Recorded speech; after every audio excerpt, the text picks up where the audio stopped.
السلام عليكم ورحمة الله وبركاته. اللهم صل على محمد وعلى آل محمد كما صليت على إبراهيم وعلى آل إبراهيم، وبارك اللهم على محمد وعلى آل محمد كما باركت على إبراهيم وعلى آل إبراهيم في العالمين إنك حميد مجيد.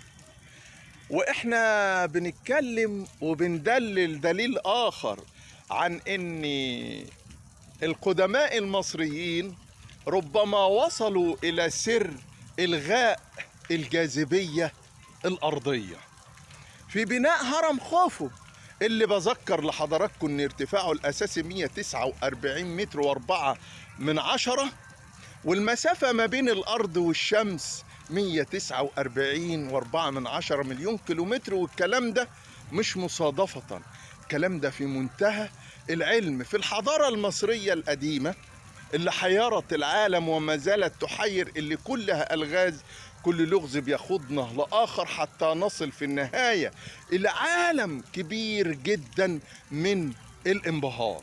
واحنا بنتكلم على احد عجائب الدنيا السبعة القديمة اللي ما زالت باقية، الا وهو هرم خوفو.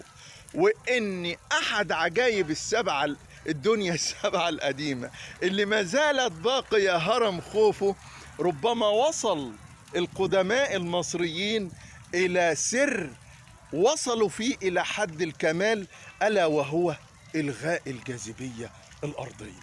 طب ازاي القدماء المصريين وايه الدليل انهم وصلوا الى سر الغاء الجاذبية الارضية؟ هقول لحضراتكم تعالوا معايا نروح سرابيوم سقارة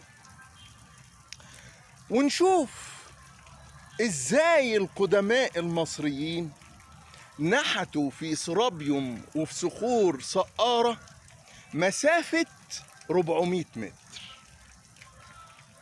ازاي؟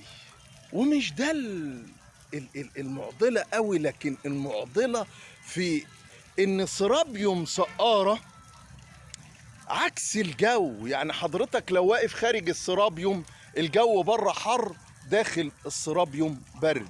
لو الجو بره برد، داخل السرابيوم يبقى عكس الجو في الطبيعة. ازاي؟ وهقول لحضراتكم، انتوا عارفين ان مكتشف سرابيوم سقارة ذاته هو اوجست ماريت الفرنسي سنة 1848. مع اكتشافه العظيم الكبير قوي